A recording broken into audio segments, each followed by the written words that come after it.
39ാമത്തെ ശ്ലോകത്തിലേക്ക് പ്രവേശിക്കാം.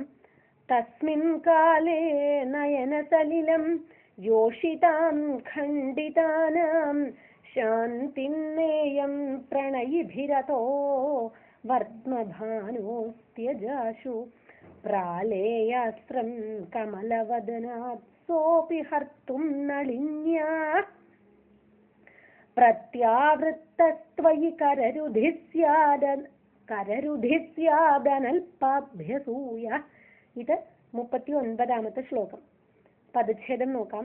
തസ്മിൻ കാലേ നയനസലിലം യോഷിതാം ഖണ്ഡിതാനാം ശാന്തിം നേയം പ്രണയിഭിഃ അതഃ വർത്മ ഭാനോ ത്യജ ആശു പ്രാലേയാസ്ത്രം കമലവദനാത് സഹ അപി ഹർത്തും നളിന്യാഃ പ്രത്യാവൃത്തഃ ത്വയി കരരുധി സ്യാദ് അനൽപാഭ്യസൂയ. ഇതാണ് പദച്ഛേദം. അപ്പോ നമ്മൾ കഴിഞ്ഞ ശ്ലോകത്തില് ഏതെങ്കിലും വീടുകളുടെ മട്ടുപ്പാവിൽ ക്ഷീണിതയായ നിന്റെ വിദ്യുതാകുന്ന പത്നിയോടുകൂടി രാത്രിയെ നയിക്കണമെന്നും സൂര്യോദയത്തിൽ എഴുന്നേറ്റ് യാത്ര പുറപ്പെടണമെന്നും ആണ് പറഞ്ഞു നിർത്തിയത്. അപ്പൊ തസ്മിൻ കാലേ, ആ കാലത്ത്, ഏതു കാലത്ത്? സൂര്യോദയ കാലത്ത്. സൂര്യോദയ കാലത്ത് എന്താണ് അങ്ങ് ചെയ്യേണ്ടത്? ഒരു കാര്യം കൂടി ശ്രദ്ധിച്ചിട്ട് വേണം പോകാൻ എന്ന് സൂചിപ്പിക്കുകയാണ് ഈ ശ്ലോകത്തില്. അപ്പൊ എന്താണ് ഈ ശ്ലോകത്തിൽ പറയുന്നത്? ഇവിടെ എന്താണ് ക്രിയാരൂപം? എങ്ങനെയാണ് അന്വയിക്കേണ്ടത് നോക്കാം. ഇവിടെ ക്രിയാരൂപം എന്തായിരിക്കും? ത്യജ. ത്യജ എന്ന് ക്രിയാരൂപം. അപ്പൊ എന്തിനെയാണ് ത്യജിക്കേണ്ടത്? വർത്മ ത്യജ. ആശു വർത്മ ത്യജ. കസ്യ വർത്മ? ഭാനോ വർത്മ ആശു ത്യജ. ഭവാൻ ഭാനോ വർത്മ ആശു ത്യജ. ഭാനുവിന്റെ മാർഗത്തെ പെട്ടെന്ന് ഉപേക്ഷിക്കണം എന്നാണ് പറയുന്നത്. ആ സൂര്യോദയ കാലത്ത് അങ്ങ് ഭാനുവിന്റെ മാർഗത്തെ വേഗം ഉപേക്ഷിക്കണം. ഭാനു ആരാണ്? സൂര്യൻ, അല്ലെ? സൂര്യന്റെ മാർഗത്തെ ഉപേക്ഷിക്കണം എന്ന് പറഞ്ഞാൽ സൂര്യന് തടസ്സമായി നിൽക്കരുത്, സൂര്യനെ മറച്ചുകൊണ്ട് യാത്ര പോകരുത് എന്ന് പറയാണ്. എന്താ കാരണം? ഖണ്ഡിതാനാം യോഷിതാം നയനസലിലം ശാന്തിം നേയം. ഖണ്ഡിതകളായ സ്ത്രീകളുടെ കണ്ണുനീരിന് ശാന്തിയെ നയിപ്പിക്കേണ്ടതുണ്ട്. അപ്പോ ഖണ്ഡിതകളായ യോഷിതകൾ, എങ്ങനെയാണ് അവർ ഖണ്ഡിതകളായി മാറിയത്? പ്രണയിഭിഃ ഖണ്ഡിതാനാം, പ്രണയികളാൽ ഖണ്ഡിതകളായ യോഷിത്തുകളുടെ നയനസലിലത്തെ ശാന്തിയെ നയിപ്പിക്കണം എന്ന് പറയാണ്. ആ കാലത്ത് പ്രണയികളാൽ ഖണ്ഡിതകളായ സ്ത്രീകളുടെ കണ്ണുനീരിനെ തുടയ്ക്കേണ്ട കർത്തവ്യം അങ്ങേക്കുണ്ട്. കാരണം ഖണ്ഡിതകളായ യോഷിതകൾ എന്ന് പറഞ്ഞാലോ, ഭർത്താവിനെ കാത്തിരുന്ന് കണ്ടെത്താൻ ഭർത്താവ് രാത്രികാലത്ത് എത്തിച്ചേരാതെ വിരഹം അനുഭവിക്കുന്ന സ്ത്രീകൾ, അങ്ങനെയുള്ള ഖണ്ഡിതകളായ സ്ത്രീകൾ, ആ സ്ത്രീകളുടെ നയനസലിലത്തെ കണ്ണുനീരിനെ ശാന്തിയെ നയിപ്പിക്കണം എന്ന് പറയാണ് ഈ ശ്ലോകത്തില്. തസ്മിൻ കാലേ ഖണ്ഡിതാനാം പ്രണയിഭിഃ ഖണ്ഡിതാനാം യോഷിതാം നയനസലിലം ശാന്തിം നേയം. നേയം എന്ന വാക്കിന് കണ്ടോ, ഇവിടെ നേതവ്യം എന്നർത്ഥം പറഞ്ഞിട്ടുണ്ട്. അത് നിങ്ങൾ പ്രത്യേകം ശ്രദ്ധിക്കാം. തസ്മാദ്ധേതോഹോ ഭാനോ വർത്മ ആശു ത്യജ. ഭാനുവിന്റെ മാർഗത്തെ പെട്ടെന്ന്, ശീഘ്രം. ആശു എന്ന വാക്കിന് ശീഘ്രം. അമരകോശം പഠിച്ചിട്ടുണ്ടാവും. ജവോധ ശീഘ്രം ത്വരിതം ലഘു ക്ഷിപ്രമരം ദ്രുതം. ഇതൊക്കെ ശീഘ്രം എന്നുള്ളതിന്റെ പര്യായങ്ങളാണ്. അപ്പൊ ആശു എന്ന വാക്കിനും ശീഘ്രം എന്ന് തന്നെയാണ് അർത്ഥം. വേഗം ഉപേക്ഷിച്ചാലും. അതഃ ഭാനോ വർത്മ ആശു ത്യജ. കാരണം അത് അങ്ങനെ ഉപേക്ഷിക്കണം. ഇതിന് എന്താണ് അദ്ദേഹം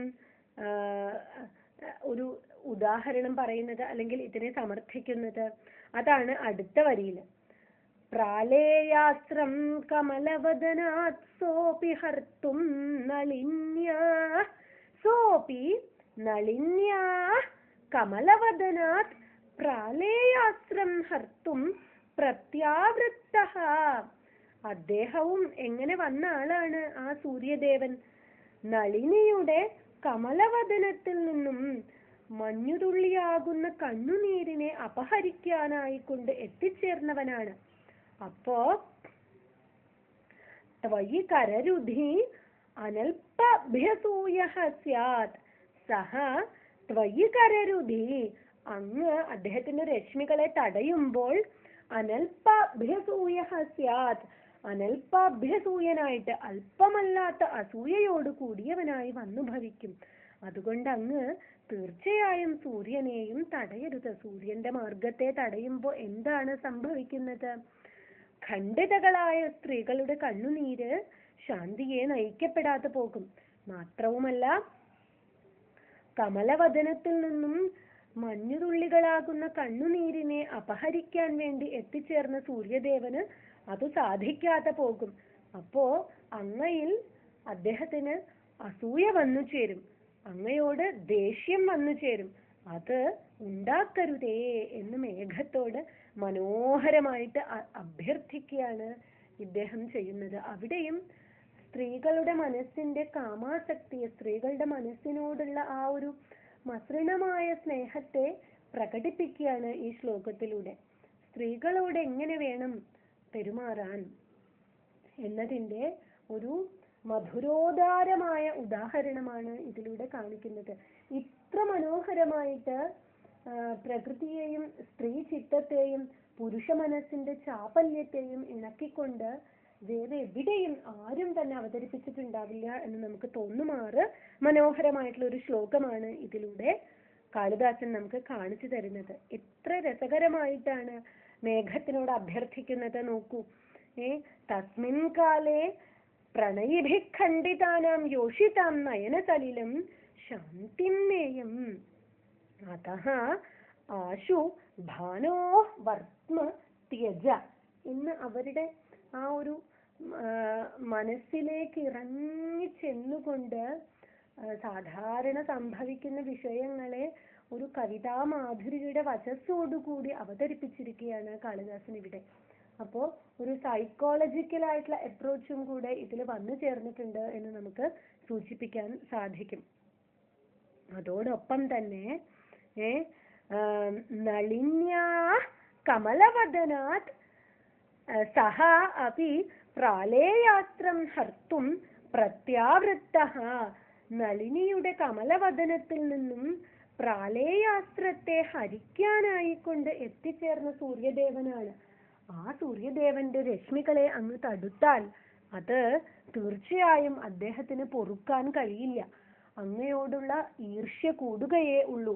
അത് ഉണ്ടാക്കരുതേ എന്ന് മേഘത്തോട് അഭ്യർത്ഥിക്കുകയാണ് ചെയ്യുന്നത്. കാരണം അങ്ങ് ഒരു പ്രണയിനിയുടെ ദുഃഖത്തെ അകറ്റാൻ വേണ്ടി പോകുന്നവനാണ്. അപ്പോ മറ്റു പ്രണയിനികളെയും അറിയാനുള്ള മനസ്സാന്നിധ്യം അങ്ങേക്ക് ഉണ്ടാവണം എന്ന് സൂചിപ്പിക്കുകയാണ് ഇവിടെ ചെയ്യുന്നത്. അപ്പോൾ ഈ ശ്ലോകത്തിന്റെ ആശയം നിങ്ങൾക്ക് നല്ലതുപോലെ മനസ്സിലായിട്ടുണ്ടാവും എന്ന് വിചാരിക്കുന്നു. ഈ ശ്ലോകത്തിലേക്ക് വീണ്ടും വീണ്ടും ആഴ്ന്നിറങ്ങേണ്ടതുണ്ട്. അത് നിങ്ങൾ ഉൾക്കൊള്ളാൻ സന്നദ്ധരായിട്ട് വേണം ഇത് വായിക്കാൻ. ആ ഖണ്ഡിതാനാം യോഷിതാം എന്നുള്ള പ്രയോഗം, പ്രണയികളാൽ ഖണ്ഡിതകളായ സ്ത്രീകൾ എന്ന് പറയുമ്പോൾ സ്വന്തം ഭർത്താക്കന്മാര് ചില സന്ദർഭങ്ങളിൽ ഭാര്യമാരെ ഉപേക്ഷിച്ച് മറ്റ് സ്ത്രീകളുടെ സമീപത്തേക്ക് പോകുന്ന അവസരങ്ങളിൽ ഇവർ ദുഃഖിതകളായി കാത്തിരിക്കുന്നുണ്ടാവും. പ്രഭാതത്തിൽ തിരിച്ചു വരുമ്പോഴെങ്കിലും തന്റെ പതിയുടെ സംഗമം ലഭിക്കുമല്ലോ എന്നോർത്ത് ഇരിക്കുന്ന സ്ത്രീകൾ ഉണ്ടാവും. അവരുടെ കണ്ണുനീരൊപ്പണം എന്നാണ് സൂചിപ്പിക്കുന്നത്. അപ്പൊ സൂര്യദേവൻ വരുന്നത് അവരുടെ കണ്ണുനീരൊപ്പാനും കൂടിയാണ്. അപ്പോ അതിന് തടസ്സമായിട്ട് അങ്ങ് ഒരിക്കലും നിൽക്കരുത്. കാരണം മേഘം വന്ന് സൂര്യനെ തടഞ്ഞു കഴിഞ്ഞാൽ വീണ്ടും ഇരുട്ടാവും. അപ്പോ പ്രണയികളായ പതികൾ എത്തിച്ചേരാൻ പിന്നെയും വൈകുമല്ലോ എന്ന ഒരു ധ്വനിയിലൂടെ അവതരിപ്പിക്കുന്ന ഈ ശ്ലോകം മനോഹരമായിട്ടുള്ള ഒരു വിപ്രലംഭ ശൃംഗാരത്തിന് ഉദാഹരണം കൂടിയാണ് എന്ന് നിങ്ങൾ മനസ്സിലാക്കാം. ഓക്കെ, ഇത് നല്ലോണം പഠിക്കുക.